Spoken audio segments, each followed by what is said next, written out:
The Harrier GR.1. I hardly even know her. Join me as I build Airfix's comically overpriced rendition of the RAF's jump jet that can't actually really jump very well. A running leap jet, if you will. As with most cockpits, this one started with a build. Cockpits are arguably one of Airfix's biggest weaknesses in 1/72nd scale, and this is very much no exception. Barely any raised details to speak of, so after painting the things, picking out all 2 of the details, the only thing left is to apply the decals to the things. With the canopy closed, it realistically isn't a big deal, but still, compared to some much older kits I've built, it very much leaves you wanting more in the bad there's a single drop of water in my bottle and I'm stuck in the middle of a very large desert sort of way. Putting all the things together also wasn't a very pleasant experience. It's all butt joins. The seat is made of butt joins, and it goes into a cockpit with a butt join. The rear bulkhead is a butt join. The control stick has a very slight indent that it's supposed to go into, but is otherwise a butt join.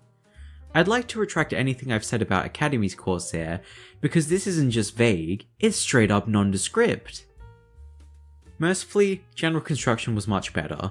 The fuselage halves have a tiny bit of flash on them, but otherwise go together alright.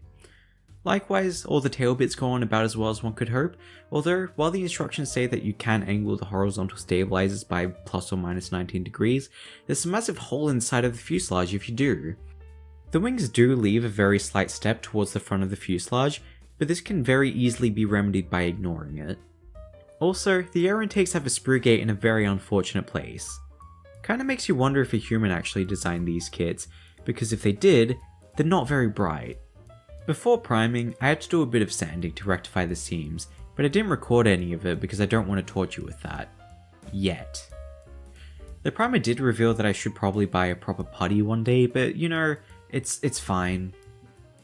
After waiting 10 Superiors for the primer to fully cure, I worked on the landing gears. They're generally fine and the wheels have flat spots, which is always a nice touch.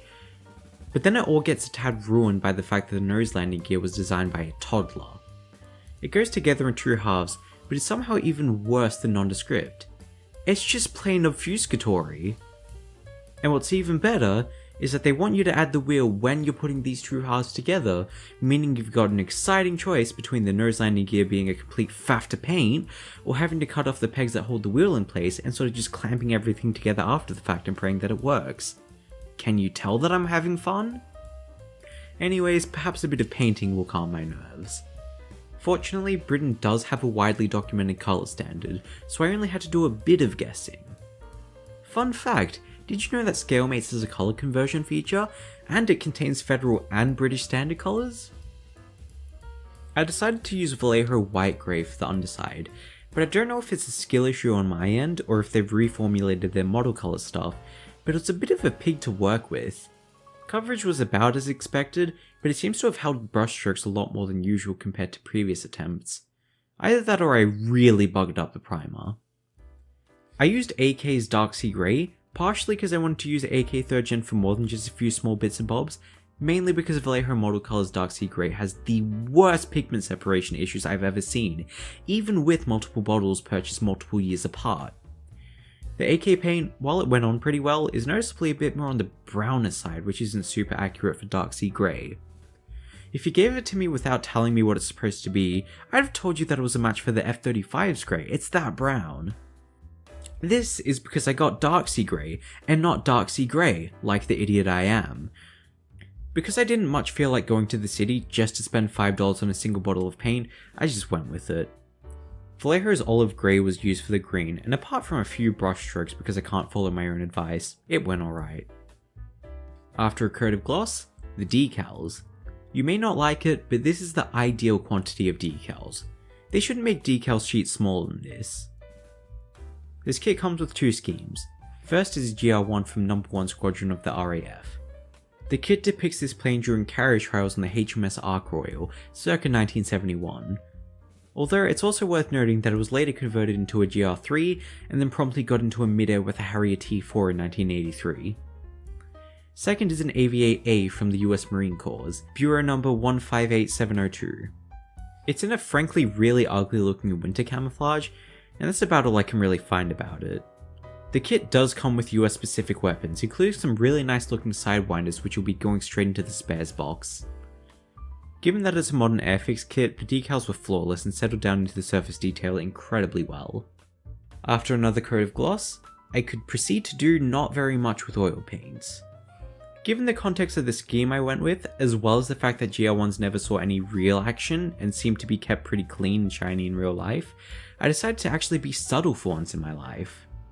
Were it a GR3 or a C Harrier or pretty much any of the Harrier 2 family, I'd go wild with it, but for now, nah. Pretty much just a panel line wash and a bit of colour modulation, and that's your lot. I used a 50-50 mix of gloss and satin for the final varnish because I figured that was about right. After attaching the things under wings and some other small bits and bobs, I could finally call my build of Airfix's Harrier GR.1 complete. Don't buy this kit. Even though it's objectively the best GR1 in this scale on the market, $50 for a rebox of a nearly decade-old tooling is kind of taking the piss.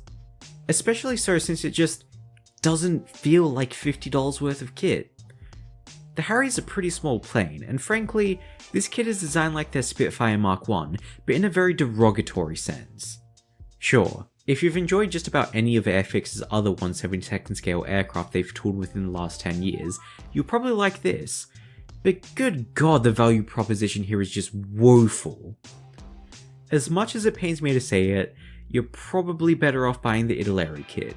It's an Eshi tooling, so it won't be completely terrible, but it has a lot of the same issues as this kit, and you'll be better off by about $15 or so, which you can use for half a Frodo Frog or whatever that specific amount of money gets you nowadays. Other than that, there really aren't any other options that are considered worth your time. There's Hasegawa, I guess, but that one's from 1969, so it's more of a novelty or for nostalgia more than anything else. You could buy Tammy's F-16 for maybe $5 more, and that's supposed to be one of the best kits ever made allegedly, but that's not a Harrier.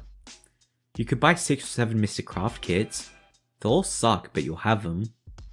I just cannot for the life of me figure out a way to justify $50 for this kit.